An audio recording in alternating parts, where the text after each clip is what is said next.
Բարի առավոտ հարգելի հետևորդներ, ABC լուրերն ուղիղ եթերում սկսում է իր աշխատանքը, ես Գառնի Մութաֆյանն եմ։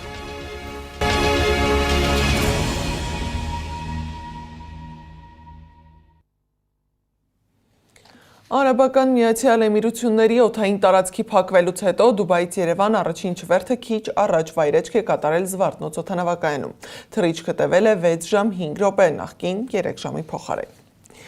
Իրան, ԱՄՆ, Իսրայել պատերազմը կարծես հեռու է հանգուցալուծումից։ Կողմերը շարունակում են սպառնալից հայտարարություններն ու հարվածները։ Սպիտակ տան մամուլի խոսնակ Քերոլայն Լևիթը հայտարարել է, որ ԱՄՆ-ն առաջիկա ժամերին լիակատար վերահսկողություն կունենա Իրանի օդային տարածքի նկատմամբ։ Նրա խոսքով Իրանի ռեժիմը, որին ԱՄՆ-ն համարում է ահաբեկության գլխավոր պետական հովանավորը, այժմ ամբողջովին ոչնչացվում է։ Լևիթը հայտնել է, որ Միացյալ Նահանգները չի պլանավորում ցամաքային զորքեր ուղարկել Իրան, սակայն չի բացառում այդ հնարավորությունը։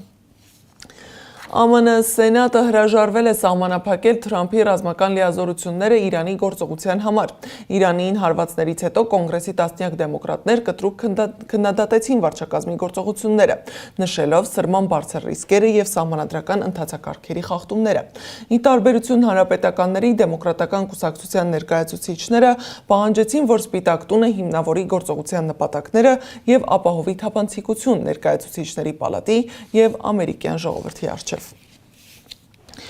Պենտագոնի ղեկավար Փիթ Հեքսեթը հայտարարել է, որ Իրանը փորձել է սպանել Թրամփին, սակայն ԱՄՆ նախագահին սպանելու փորձ կատարած կազմակերպության առաջնորդին գտել ու սպանել է։ Հեքսեթի խոսքով Միացյալ Նահանգները սկսում է հարվածներ հասցնել Իրանի տարածքի ավելի խոր հատվածներին։ Ամերիկյան Սուզանավը Պարսից ծոցում կործանել է Իրանի ռազմածովային ուժերի գլխավոր ռազմանավը։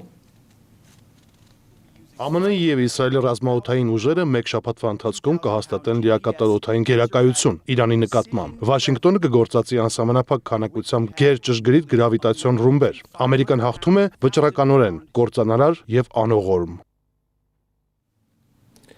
ԱՄՆ-ն եւ Իսրայելը ավիահարվածներ են հասցրել Իրանի կենտրոնական հատվածին։ Իսրայելի պաշտպանության ուժերը պնդում են, որ կենտրոնական եւ արևմտյան Իրանում ավիահարվածների մեծ ալիքը ոչնչացրել է տասնյակ բալիստիկ հրթիռային կայանքներ եւ հակաօդային պաշտպանության համակարգեր։ Ի պատասխան Իսլամական հեղափոխության պահապանների կորպուսը հայտարարել է, որ հրթիռակոծել է Իսրայելի պաշտպանության նախարարության շենքը եւ Բեն Գուրիոնի միջազգային օդանավակայանը։ Կորպուսի հրամանատարի խորհրդականը հայտնել է, որ Իրանը 3 անգամ հարվածել է Իսրայելի գլխավոր շտաբի շենքին եւ հրետակոծել վարչապետ Նեթանյահուի գրասենյակը։ Ավելի վաղ կորպուսը հայտարարել էր, որ մեկնարկում է ԱՄՆ-ի եւ Իսրայելի դեմ պատասխան գործողությունների 18-րդ ալիքը։ Ֆարս գործակալությունը նաեւ պնդում է, որ Իրանի կառավարությունը մշակում է երկիրը երկարատև պատերազմի ընթացքում կառավարելու ծրագիր։ Իրանի արտակարգ ծառայությունները հայտնել էին, որ ԱՄՆ-ի եւ Իսրայելի հարվածներից վնասվածքներ են ստացել ավելի քան 300 երեխա եւ դեռահաս, զոհվել է 1045 մարդ։ Թեհրանում գտնվող դիվանագիտական ոստիկանության շենքը նույնպես ավերվել է ռմբակոծության ժամանակ։ Շրի Լանկայի ափերի մոտ իրանական ռազմանավի վրա Սուզանավի հարձակման պատճառով անհետ կորել է 101 մարդ, կա առնվազն 78 վիրավոր։ Սուզանավի պատկանելությունը հայտնի չէ։ Daily Mirror-ի տվյալով Սուզանավի թիրախը եղել է Iris Dena ֆրեգատը։ Այն կցված է Իրանի ռազմածովային ուժերի հարավային նավատորմին եւ վերջերս մասնակցել է Հնդկաստանում իրականացված ռազմածովային զորավարժություններին։ Նավում եղել է առնվազն 180 մարդ, որոնցից 30-ը փրկվել եւ տեղափոխվել են հիվանդանոց։ Իսլամական հեղափոխության պահապանների կորպուսը նաև հայտարարել է, որ Իրանը թույլատրել է բարեկամ երկրների 2 նավ անցնի Հորմուզի նեղուցը։ Սակայն այդ նեղուցը դարձել է այս օրերին Իրանի տնտեսական հիմնական զենքը։ Միջազգայնագետ Կովկասի հարցերի փորձագետ Էհսան Մովահիդյանը գործընկերությունից հետ զրույցում ասել է, որ բորսաները եւ էներգետիկ շուկաները փլուզվում են, նավթն ու գազը թանկացել են։ Փորձագետի խոսքով այս քայլը զայրացրել է հակառակորդին ու սկսել է ռմբակոծել քաղաքացիական եւ բնակելի թաղամասերը։ Փորձագետը խոսել է նաև մայրաքաղաքում տիրող վիճակի մասին։ Էլեկտրաէներգիան, ջրի, գազի մատակարարումը եւ հասարակական տրանսպորտի ծառայությունները հասանելի են առանց որևէ խնդրի։ Ինտերնետային ներքին ցանցը հասանելի է, սակայն միջազգային ցանցին հասանելիությունը սահմանափակ է։ Երբեմն քաղաքային ենթակառուցվածքների եւ քաղաքացիական տարածքների վրա Միացյալ Նահանգների եւ Իսրայելի դաժան հարձակումների պատճառով էլեկտրաէներգիան անջատվում է մինչեւ կես ժամ։ Սակայն այս առումով լուրջ խնդիր չկա։ Բանկերը, խանութները եւ հիվանդանոցները շարունակում են աշխատանքը։ Իրանի նախագահ Մասուդ Փեզեշքյանը շնորհակալություն է հայտնել Իսպանիային, ԱՄՆ-ի եւ Իսրայելի ռազմական գործողությանը դեմ արտահայտվելու համար։ Փեզեշքյանը շեշտել է, որ Իրանի դեմ ուղղված ռազմական ագրեսիային հակազդելու Իսպանիայի պատասխանատու դիրքորոշումը ցույց է տալիս, որ Արևմուտքում դեռևս գոյություն ունի բարոյականություն եւ խղճի ձայնը լսելի է։ Ավելի վաղ Իսպանիայի վարչապետ Պեդրո Սանչեսը անհասկանալի էր անվանել ԱՄՆ-ի եւ Իսրայելի նախաձեռնած ռազմական գործողության նպատակները, ընդգծելով, որ Մադրիդը դեմ է պատերազմին։ Իսկ ինչ վիճակում են Իրանում ու Մերձավոր Արևելքի երկրներում գտնվող հայերը։ Իրանում հեռախոսակապի եւ ինտերնետի խափանումները դարձել են կանոնավոր, բայց Սփյուռքի գործերի գլխավոր հանձնակատարի գրասենյակը կարողանում է ամեն օր կապ հաստատել թե Իրանում, թե Մերձավոր Արևելքի մյուս ռազմական գոտիներում գտնվող հայերի հետ։ Զոհեր եւ վիրավորներ չկան Իրանում եւ Մերձավոր Արևելքի երկրներում տիրող վիճակի ֆոնին, հանձնակատարի գրասենյակը գործարկել է թեժ գիծ տարածաշրջանում գտնվող մեր հայրենակիցներին անհրաժեշտ աջակցություն ցուցաբերելու նպատակով։ Ստացել ենք շուրջ 30-35 հեռախոսազանգ, հիմնականում զանգերը եղել են Արաբական Միացյալ Էմիրություններում գտնվող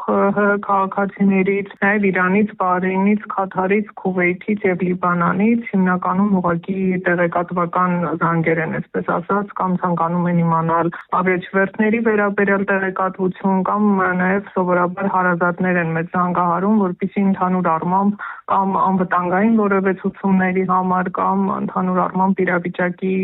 հետ կապված նորություններ իմանալու համար։ Հայաստանի քաղաքացիների անվտանգ վերադարձի համար պատասխանատու է մեր երկրի արտաքին գերատեսչությունը, որն այս օրերին սահմանափակվել է հայտարարություններով ու գործընկերների հետ հեռախոսով զրուցելով։ Ազգային ժողովում կառավարության հետ հարց ու պատասխանի ժամանակ պատգամավորները գործադրի անդամներից հետաքրքրվեցին, պատրաստվում են որևէ քայլ անել զսպելու ավիափոխադրողների թռիչքների արժեքը կտրուկ բարձրացնելու քաղաքականությունը, որը կապված է վերջին օրերին Մերձավոր Արևելքի երկրներում տիրող վիճակի հետ։ Լսենք նախարարի պատասխանը։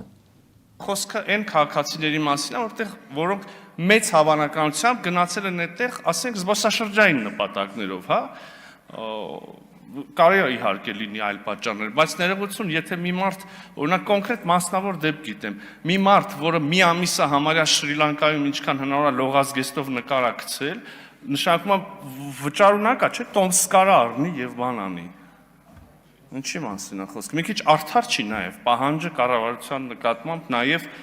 այդ տոմսը առնել, նաև այն կլինեն այլ խմբեր, այլ խավեր, կմտածենք եւ կդիտարկենք բնականաբար նաև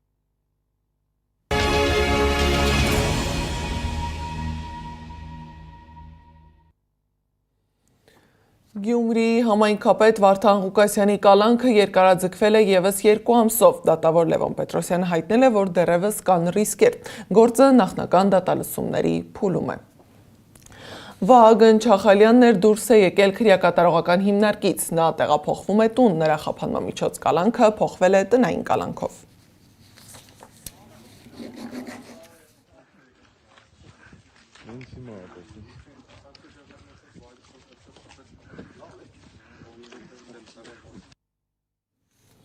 ԵՊՀ-ն պարտվել է դատարանում։ Իրավաբան Սահակ Մանուկյանը հայտնել է, որ դատարանը բավարարել է հայցը ամբողջությամբ, այսինքն անվավեր է ճանաչել ԵՊՀ ռեկտորի աշխատանքից ազատելու մասին հրամանը եւ Մանուկյանը վերականգնվել է ԵՊՀ միջազգային հարաբերությունների ֆակուլտետի հանրային կառավարման ամբիոնի դոցենտի պաշտոնում։ Հիշեցնեմ, որ Մանուկյանն իր հերթական դասախոսության ժամանակ ներկայացրել է դեմոկրատական քաղաքական ռեժիմը եւ դրա հատկանիշները։ Դասախոսն ուսանողներին բացատրել է, որ անգամ դեմոկրատական ռեժիմի պայմանում խոսքի ազատությունը չի կարող բացարձակ բնույթ կրել եւ որ խոսքի ազատությունը վերջանում է այնտեղ, որտեղ սկսվում է ուրիշի արժանապատվությունը։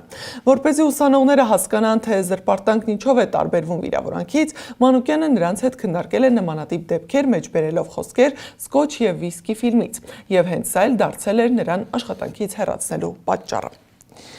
Եվ վերջում եղանակի մասին։ Հիդրոթերապևտաբանության եւ մոնիտորինգի կենտրոն ՊՕԱԿ-ի տնօրեն Լևոն Ազիսյանը հայտնել է, որ մարտի 9-ից 16-ը կցրտի, կլինի նորմայից ցածր ջերմաստիճան, 3-ից 6 աստիճան։ Իսկ այսօր որոշ շրջաններում եւ Երևանում սպասվում են տեղումներ։ Առավոտյան ժամերին հանրապետության առանձին ավտոճանապարհներին սպասվում է մերկասառույց, օդի ջերմաստիճանն էապես չի փոխվի։ Այս ժամի համար նախատեսել էինք այսքանը, շարունակեք հետևել մեզ YouTube-ում, Facebook-ում, Telegram-ում, WhatsApp-ում, Instagram-ում ու TikTok-ում, կամ այցելեք մեր պաշտոնական կայք www.abcmedia.am։ ABC լուրերի հաջորդ թողարկումը ժամը 12-ին է, մաղթում եմ արդյունավետ աշխատանքային օր, կհանդիպենք։